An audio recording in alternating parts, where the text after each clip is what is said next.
Nun, nun, rawuh. Alhamdulillah, Gus Bak rawuh. Neng gak usah mumbul-mumbul jenengan lho nggih. Alhamdulillah mawon, nggih. Ora usah lunjuk-lunjuk, alah. Saking bunga lunjuk-lunjuk nek kepaya engko saking. Nggih pun lah, nggih seneng mawon, seneng mawon. Nggih, alhamdulillah alamin. Niki nun sewu. Terus ngendikane nggih. Terus ngendikan. Nun sewu, Pak. Kersanipun terus ngendikan. Nggih, nggih. Mundak kesuwen sing ngenteni. Nggih, nggih. Nggih. Nggih, Gus Bahak rawuh alhamdulillah. Aja dibuntoni dalane ampun dipun buntoni. Tekone wis rondok keri dibuntoni. Ha iku salahe sampean piyambak.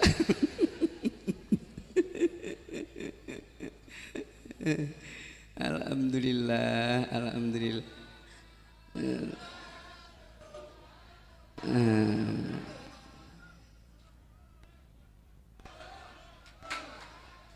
Aja dibuntoni, aja dibuntoni. Ampun, ampun dicedangi. Ampun dicedangi. Pun rene Gus terus jablas rene. Masuk mriki, gak usah mlebu mah. Walah iki piye? Nggih, pun. Nggih. Pun uga aja disalim-salim lah. Sakake kesuwen. Nggih. Nun sewu, nggih, nun sewu. Dinteni wong akeh. Nggih, niki nun sewu kula Gus Bahak ampun rawuh dados kula anggen kula matur kula cekapi semanten kersanipun dipun terasaken Gus Bahak mawon. Ngoten nggih. Kirang langkungipun atur kula nyun ageng pangapunten bilit taufik wal hidayah wa ridwanillah. Assalamualaikum warahmatullahi wabarakatuh.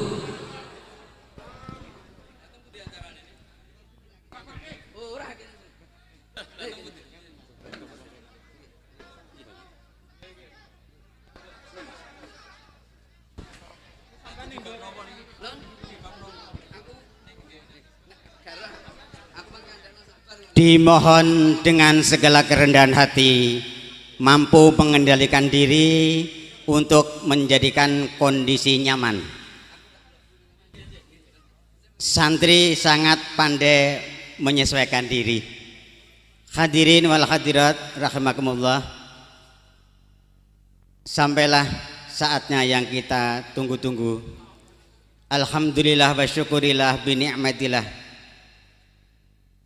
Panjenenganipun Rama Yai Ahmad Bahauddin Nur Salim sampun rawuh wonten ing majelis ingkang mubarak menika. Saestu-estu kula suwun sih kawelasan pinaraipun ingkang tertib awit kawontenan ingkang kedah kita waspadai. Matur agunging panuwun kawigatosanipun. Wa ila fadilati Syekhina Kiai Ahmad Bahauddin Nur Salim Al-Hajj Al-Hafid fal yatafaddal mashkura.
Assalamualaikum warahmatullahi wabarakatuh. Bismillahirrahmanirrahim. Rabbi shrah li sadri wa yassir li amri wa hlul 'uqdatam min lisani yafqahu qawli wa shalli wa sallim wa barik ala habibika Mustafa Muhammadin wa ala alihi wa sahbihi asma'in nama ba'du. Ingkang sangat kula hormati Kiai Haji Agus Maksum Fatoni sedanten jamaah hikam ingkang kula hormati. Iki kula boten ngertos acara napa. Iki acara napa niki?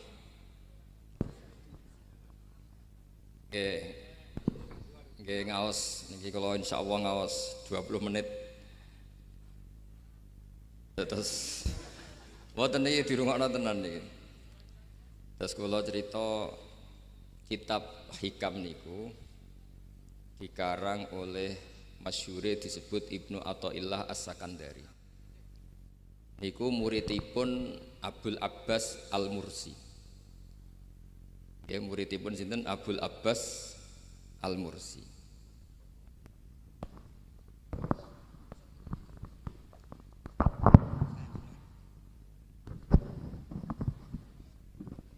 Ya kula wangsuli malih nggih dados kitab hikam niku dikarang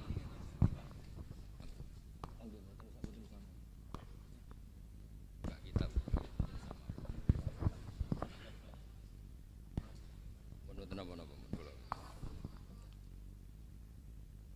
dados kula wangsuli malih nggih dados kitab hikam niku dikarang oleh Ibnu Athaillah napa As-Sakandari. Terus beliau adalah murid dari Abul Abbas Al-Mursi. Abul Abbas niku murid saking Abil Hasan Asy'ari. Nah, ingkang menginspirasi perilaku ulama di Indonesia khususnya niku adalah tulisan-tulisan utawi madhab-madhab utawi pilihan-pilihan maslak thariqah ingkang dipegang kalian Abul Hasan sinten Asy'ari. Jadi niku nggih nguntungno tiyang Jepon. Madhabe niku ora diunik. Terus di antara yang diceritakan Syekh Abul Hasan Asy'ari, nate suatu saat ada seorang wali, di mana-mana wali niku nggih selerane namung kepengin parek pangeran, mboten kepengin dosa. Singkat cerita si wali ini berdoa di multazam, tempat paling mustajab, ya Allah, takdirkan saya supaya saya tidak pernah dosa lagi. Jadi ndonga supaya ora iso dosa meneh. Niku jawabe pangeran, fa aina ad'u ghufrani. Wong iku nek ora dosa iku sifat ghafur ku ora nganggur. Kok Allah niku wis kadung di sifat ghafur, zat sing akeh napa ngapurane. Dadi umpama donya iku ora ana dosa iku sifat ghafurku terus piye. Dan niku sing ndadekno tiyang boten terus seneng dosa niku boten, tapi seneng arep-arep rahmati Allah Subhanahu wa taala meskipun keadaane nate napa dosa. Kemudian itu jadi madhab yang membedakan ahli sunnah dan tidak ahli sunnah. Kamane dadi gerakan ekstrim. Ini ku ahli sunnah ciri khasnya niku mbok wong tau dosa kaya apa tetep dianggap Islam. Ada kelompok ekstrim khawarij sing darani wong nak dosa niku berarti wis napa kafir. Jadi itu efeknya luar biasa dari madhab-madhab itu. Lalu kenapa madhab Abul Hasan Asy'ari yang kita pilih? Karena kalau orang Islam kamu kafirkan niku mboten ketemu, cara akal niku mboten ketemu. Nggih cara berpikir kita masyhur Abul Hasan Asy'ari ngendikan wong iku nak kafir mulai cilik nganti 70 tahun. Kula baleni malih nggih, tiyang kafir cilik ngantos 70 tahun. Itu kan menjadi mukmin itu hanya dengan melafadzkan apa? Syahadat la ilaha illallah Muhammadur Rasulullah. Niku hadhil kalimah satu ini. Kalimah syahadah niku saged ngilangi kekafiran 70 tahun. Artinya kalimat ini adalah kalimatun dakhala fihal kafiru al-islam atau kalimatun sara bihal kafiru musliman. Jadi ngaji rileks, ini tanamkan di hati. Ini adalah kalimat yang orang kafir saja menjadi muslim, hanya sekali dilafadzkan. Masa lalu dengan kalimat yang sama tiang muslim menjadi kafir. Nah, itu pun buatan ketemu akal. Makanya madhab takfiri, madhab gampang mengkafirkan orang itu jelas madhab yang enggak ada rujukannya sama sekali, enggak ada pegangan ilmiahnya sama sekali. Wong kafir wae dadi Islam, mosok wong Islam dadi kafir. Mau perkara tahlilan ning kuburan. Gara-gara tahlilane nyekel patok dianggap napa? Kafir. Mergo dianggap njaluk napa? Jaluk bae, jaluk kufur. Mulane dawuh Said Muhammad masyhur itu diterjemah di seluruh bahasa di dunia. Wong-wong sing ngafirno iku mbok yo sekali-kali nginceng iku ngrungokno. Lho kula nu sampean tahlil iku yo ora seneng. Kadang sing tahlil iku yo rada kurang ajar. Kula niku yang ben nak mati, nak sing tahlil nang Jepun ora seneng. Mergo yo rada sombong lah wong tahlil iku yo kadang rada sombong. Misale ngaten, kula kiyaine jenengan. Dongane ngene, ya Allah, ini guru saya. Ingkana muhsinan fazid fi ihsani. Kalau dia baik, itu ya tambahlah kebaikannya. Mosok murid muni gurune baik itu kalau itu kan ngenyek uang. Ini soleh-soleh permanen dianggap napa? Jadi dongane itu ngeper ingkana muhsinan fazid fisa. Wa ingkana musian fatajawas anhu. Misalnya kalau dia orang buruk, kalau beliau orang buruk yang kau maafkan. Maka orang-orang di luar sana yang mengatakan andekan tahlil itu baik pasti dilakukan sahabat. Itu logika yang keliru. Sahabat gak mungkin kan nahlili Kanjeng Nabi ngendikan ingkana musinan. Sido kafir ngoten ki mboten. Lah wong Kanjeng Nabi kok apike di ngendikano ingkana ini kok kafir. Wong Nabi kok ingkana andai. Saiki pertanyaannya gini. Kita sebagai kiai, sebagai guru iku murid nak tahlil ya rada kurang ajar sithik. Wong gurune kok diomongno ingkana musinan ambek ingkana musia. Nah pertanyaannya gini, lepas dari kira rada kurang ajar lah. Dalam tahlil itu rada kurang ajar karena nyebut guru ora qad kana muhsinan tapi ingkana muhsinan. Mestinya kalau sampean sebagai murid kan menapa qad kana muhsinan. Guru saya benar-benar orang baik, bukan ingkana andekan orang baik. Tapi ada satu kepastian bahwa ini tidak minta sama mayit. Jadi tujuan kalau kita minta mayit itu salah sama sekali. Wong kita datang ke kuburan malah memintakan ampunan untuk mayit. Kok iso darani njaluk iku piye? Ya mergo mau didelok kok adoh, ketoke ngatong ya berarti njaluk. Lah ya wong fatwa kok mau berdasar inceng-incengan kok adoh niku. Iku ora jelas ya fatwa ini.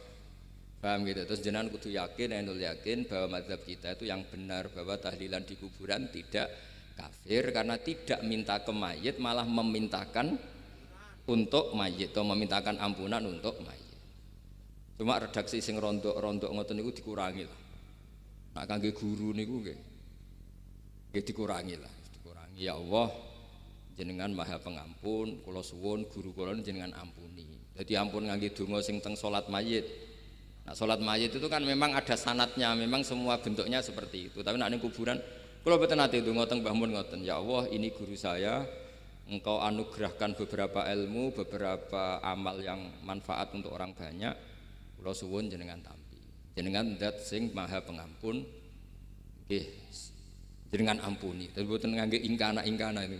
Angen-angen muga aku dadi kiai ini tersinggung. Murid orang ajar. Mosok darani gurune apik iku andekan. Ya tapi berhubung ra paham ya alhamdulillah ya Dok. Tahlil yang Wali Songo ya banter-banter nganggo mic. Lah sing kene paham ya rada risi. Piye? Wali Songo darani ingkana iku piye wae. Dadi niku mareni iki. Mulane kula suwun nak tahlil nyewa kiai sing alim lah ben rodok bener, ben rodok bener. Tapi ampun nyewa kula mboten purun.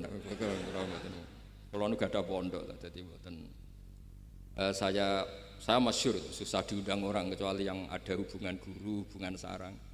Karena beliau lama sekali ngajar di MGS. Saya Ya Gus Maksum itu lama ngajar di MGS. Jadi saya itu hanya datang di orang-orang yang pernah khidmah di sarang, terus yang pernah keluarga sepuh. Saya datang ke Jakarta ke Pak Kures Shihab itu ya karena Pak Kures itu lama sekali bikin diskusi-diskusi tafsir. Akhirnya saya termasuk pengajar di pondok beliau. Jadi faktornya ya hanya karena itu, bukan yang lain.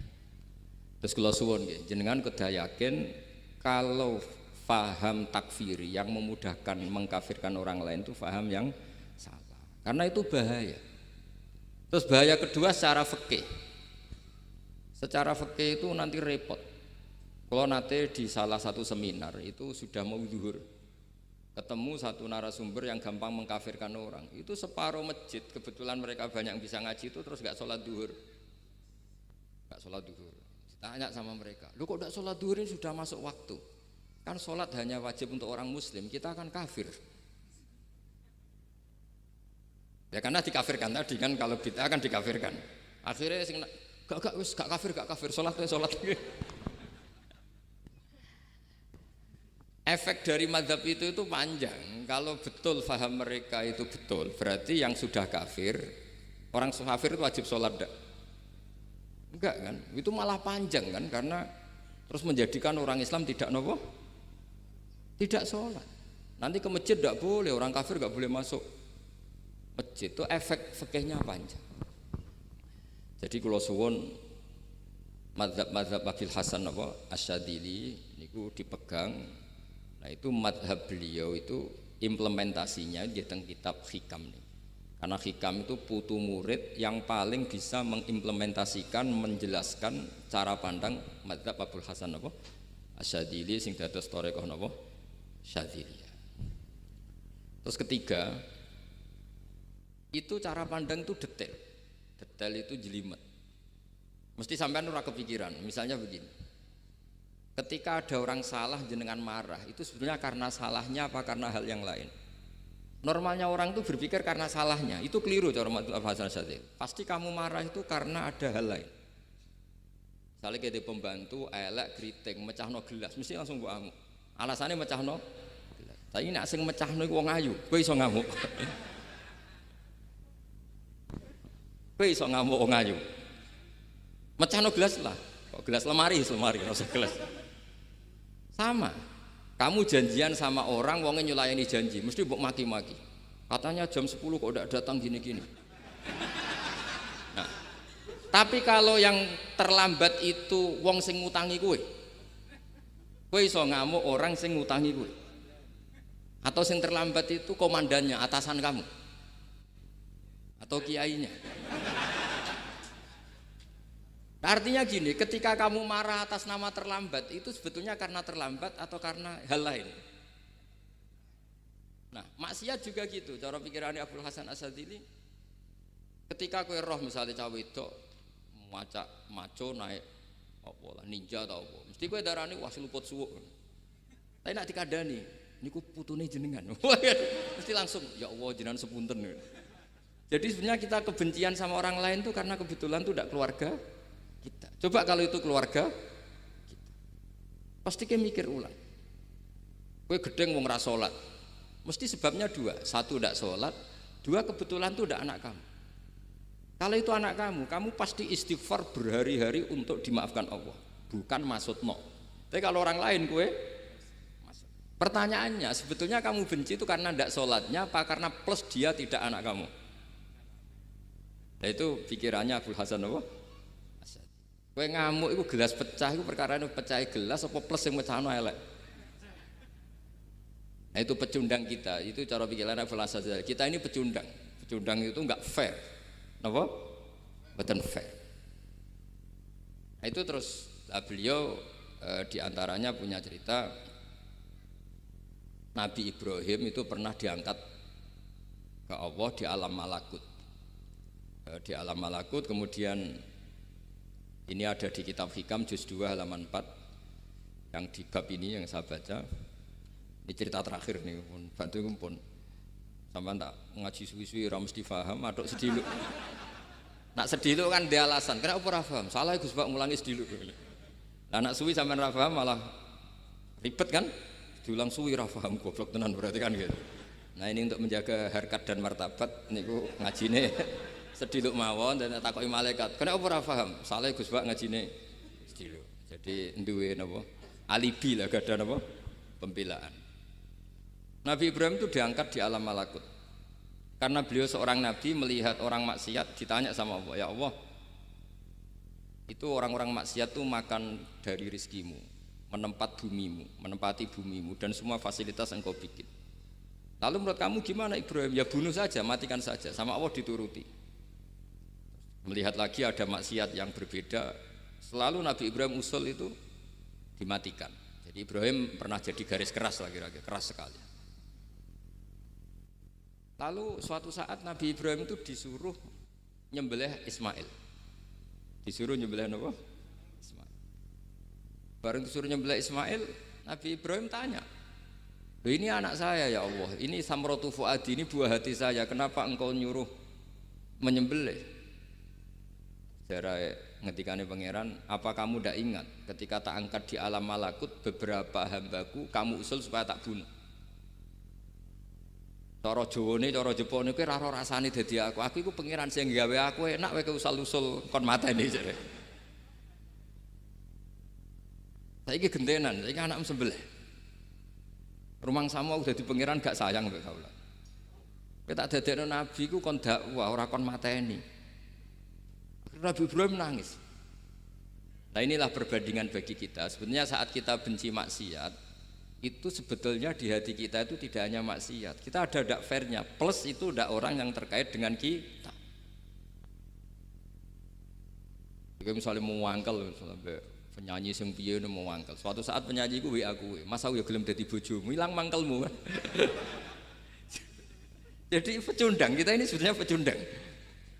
Nah, syukur-syukur memang makom kamu sudah tinggi, memang benar-benar benci karena maksiat, paribasane wayu gelem mbok rabi tetap mangkel. Tapi saya tidak yakin soleh-soleh seperti ini imannya sampai seperti itu tidak yakin. Dan saya kalau yakin begitu berarti keyakinan salah itu salah dan bodoh itu, karena itu nggak terbukti.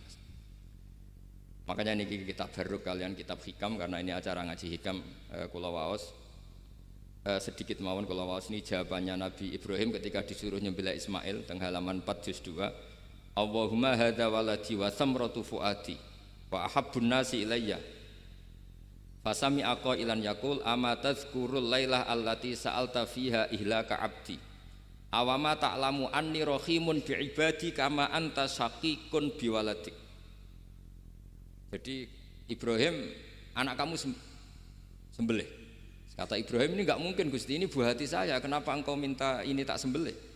Apa kamu tidak ingat pernah mengusulkan saya menghabisi sekian hamba saya? Kalau kamu bisa sayang anak kamu, saya juga sayang hamba-hambaku, enak wae. Mikir. Jadi makanya kalau suwon kita ini hidup harus insaf.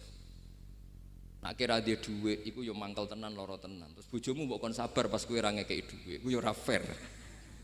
Yo ben-ben ngamuk. Satu kelihatan cerdas. Memang kondisi enggak punya uang itu harus ditanggapi dengan marah, masa diapresiasi. Pinter mas kowe saiki dadi wong zuhud. Wah ya ribet. Wah ya ribet kan. Wes jos mas sampean saiki ra duwe dhuwit, sampean dadi wong zuhud, wong waroi. Tapi do mati bareng saiki.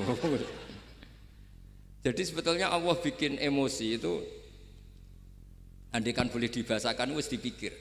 Walau la dafwahin nasa fa'dhum bi ba'dil lafasadatil. Jadi bumi ini sebaiknya itu diisi dengan sekian perbedaan. Tapi tidak konflik, perbedaan dengan konflik itu beda. Saya ulang lagi, bumi ini sebaiknya diisi dari sekian apa? Perbedaan, karena justru itu bagus.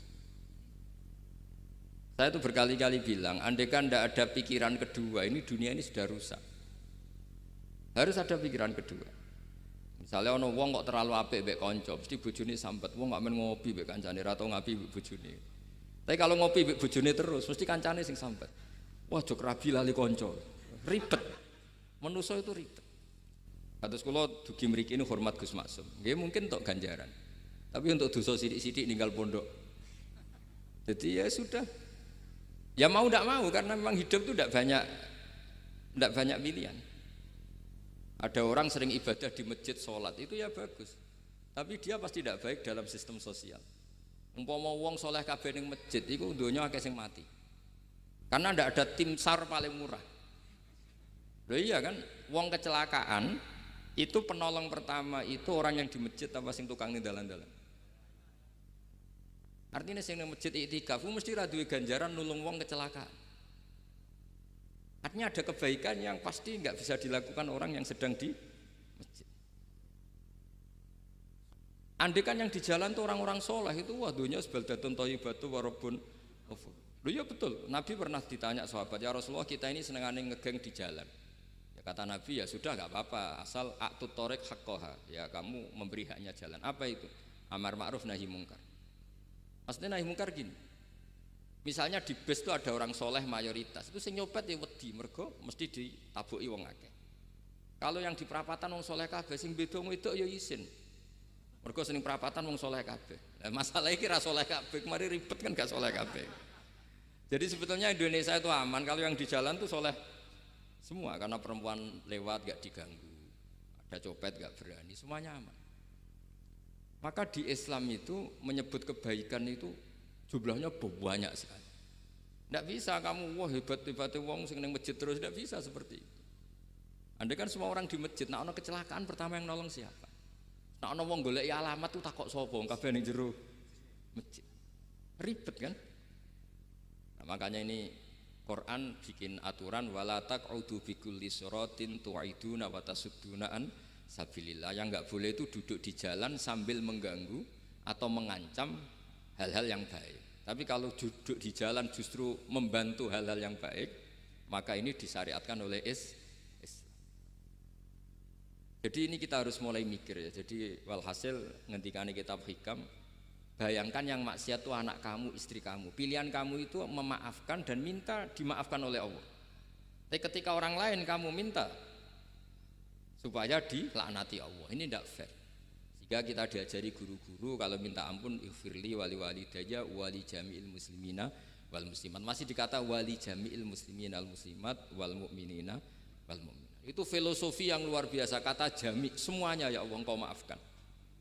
Bukan keluarga saya tok, siapapun yang berkontribusi terhadap Islam ini engkau maafkan. Begitu juga di muqaddimah khutbah kula suwun harus ditradisikan wala alihi wa sahbihi ajmain. Kata ajmain ini kata pembeda. Mungkin orang baca hanya rutin, tapi kita yang nekuni ilmu, ajmain ini kata kunci. Fa inna ahlas syiah akramu sahabiyan wa ahanu sahabiyan akhar. Tradisi madhab syiah itu apa? Ada sahabat yang begitu dimulia-muliakan berlebihan kayak Sayyidina Ali, dan ada yang dihinakan kayak Abu Bakar dan Umar. Lalu pembedanya dengan ahli sunnah apa? Kita menghormati sahabat wa sahbihi ajmain. Jadi hadhil kalimah kalimatun fariqah. Ini kalimah pembeda. Jadi ajmain mboten kalimah rutin terus ono jimate ono kasiate niku mboten. Kita maklumatkan ke seluruh dunia bahwa mazhab ahli sunnah ditandai dengan wa ala alihi wa sahbihi ajmain. Mulane dawuh Mbah Hasyim wa nukrimu ahlal bait wa nukrimu jami'a ashab Rasulillah sallallahu alaihi wasallam. Wa nukrimu jami'a ashabi Rasulillah sallallahu alaihi wasallam. Ciri utama mazhab Ahlussunnah apa? Menghormati keluarganya Nabi dan menghormati seluruh, ada kalimat apa? Seluruh sahabat. Jadi kata ajma'in itu kalimatun fariqah atau kalimatul fasl. Kalimat yang membedakan mana mazhab Syiah dan mazhab Ahlussunnah apa? Itu kalau jenengan ngaji teng Gus Maksum napa teng Haji Maksum di antara mazhabnya sinten? Nabi Ibrahim yang diceritakan Abul Hasan apa? Asyadili, kebencian kepada maksiat kita semua pasti benci maksiat. Tapi gak fair kan, yang satu kamu laknati, yang satu kamu doakan. Ujung-ujungnya apa? Ada unsur hadun nafsi. Kalau yang terkait dengan jenengan mbok dongakno di sepuro, nah yang gak ada terkait mbok pasutno. Ini kan gak fair, padahal sama-sama apa?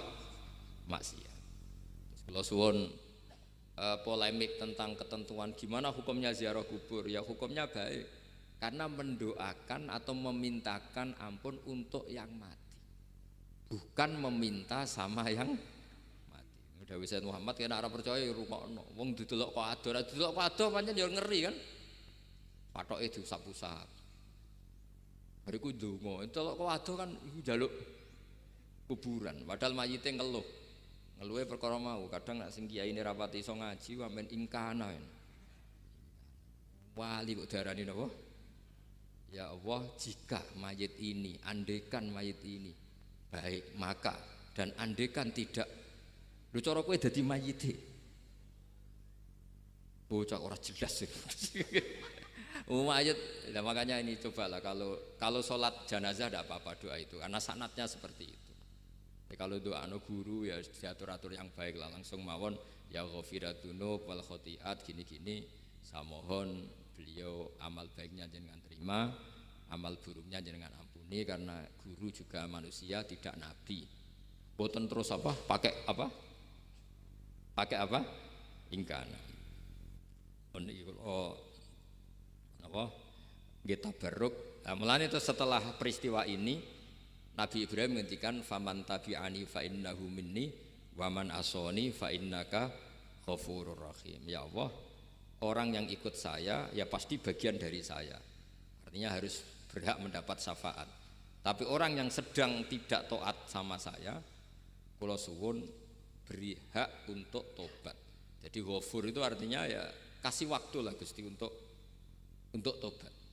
Sehingga umat ini enggak berhenti berharap supaya yang sedang maksiat pun kita selalu berharap suatu saat pasti tobat. Kita berharap la'allahum yarji'un, la'allahum yantahun. Quran sendiri menghadapi orang-orang maksiat masih selalu diberi harapan la'allahum yarji'un, la'allahum yantahun. Ya tentu dengan sekian mauidhah, sekian hikmah, sekian amar ma'ruf nahi mungkar. Yang jelas kita sebagai ahlul ilmi ini tidak punya sanad model keras. Karena semuanya ini proses. Sama nggak bisa niru Nabi itu kan dulu perang Gus. Loh Nabi perang dulu itu enak. Enaknya itu Nabi mesti bener, musuhnya mesti salah. Iku Abu Jahal CS. Saiki kowe perang kowe ora mesti bener. Musuh ora mesti salah. Terus kabeh tegas piye oleh tegas wong padha ora jelas. Riyen tegas kan gampang, Nabi mesti bener. Musuhnya mesti salah. Kan penak. Anak sampean wah, sampean masih macake santri ini. Cara tukaran mbek tanggamu ora mesti tak bela. Ya mergo ora mesti bener. Wong bapak anak cerita kula, ana imam masjid sepuh, istiqomah geger mbek pengurus takmir. Ya kadang bener sing canom-nom. Kaya imam masjid sing sepuh iku ndekne wong paling sepuh kudu dadi imam terus jare bapak. Iku istiqomah apa mau digenteni wong liya. Itu banyak alumni sarang, alumni Pelosok Lirboyo nganggur gara-gara sing tua itu mau digenteni. Nah, tapi misalnya kok sing nom ambisi ya salah, wong ono sing sepuh kok sing nom ambisi hidup itu udah banyak pilihan. Artinya gini loh, di wilayah istihad, di wilayah mikir itu potensi salah itu ada. Ya wau kena abot keluargamu mesti sering ninggal bojo. Nah abot bojo mesti mengabaikan ibu kamu, saudara kamu. Nak ngono sing imbang Gus. Rai-rai pas-pasan wangel imbang. Ndak segampang itu ngelola keseimbangan itu ndak gampang. Karena hidup itu wakana bena dzalika qawama itu ngukurnya ndak gampang. Misalnya sampean sholat soft awal terus. Ini ada ulama yang kritik meskipun sholat awal paling apik. Kowe iku sapa kok ngarep terus koyok paling bener. Jebule kok ngarep jebule salah. Lah yo kan kuatah. Orang maksa sholat awal terus nang Mekah, jebule salah. Jadi ono juga wali yang kalau sholat tuh nang nggo guri ditakoki, "Kenapa kowe sering nggo guri?" Aku iku isin. Madhep pangeran kok hebat wae kok ngarep. Banyak juga cara pandang ini karena wilayah istihad. Napa wilayah napa? Wilayah istihad itu kayak iya kayak enggak. Makanya dalam masa misalnya gini contoh paling gampang. Kalau ada boto gaweane wong Rembang cek wong Blora, itu kan sering kena teletong dan teletong itu jadi materinya. Ono sapi ngising ning kono dibaro terus diolah jadi boto. Terus kemudian boto ini jadi masjid. Itu najis apa enggak? Najis kan karena disuci enggak bisa, materinya najis. Itu hanya boleh di mazhab Abu Hanifah. Abu Hanifah itu mengatakan alatut tadhir itu 3, air, turab, debu dan anar, api. Alasannya mazhab Abu Hanifah, orang mukmin yang dosanya banyak itu disucikan dengan api neraka. Berarti api itu min alatit tathir.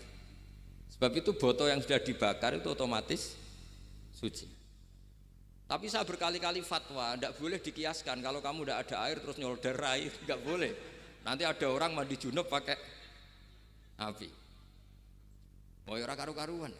Ya sudah, contoh itu hanya nggo botol mawon, coba praktekno nak wudu ra ono banyu berarti oleh nganggo solder ya ndak. Tapi itu kan ilmu. Ilmu itu ya seperti itu. Akhirnya beberapa materi yang dari najis asal sudah ngalami pembakaran itu cara mazhab Abi Hanifah dianggap suci, kayak botol, kayak keramik atau peso. Dulu beberapa materinya peso ya kadang ada materi yang najis.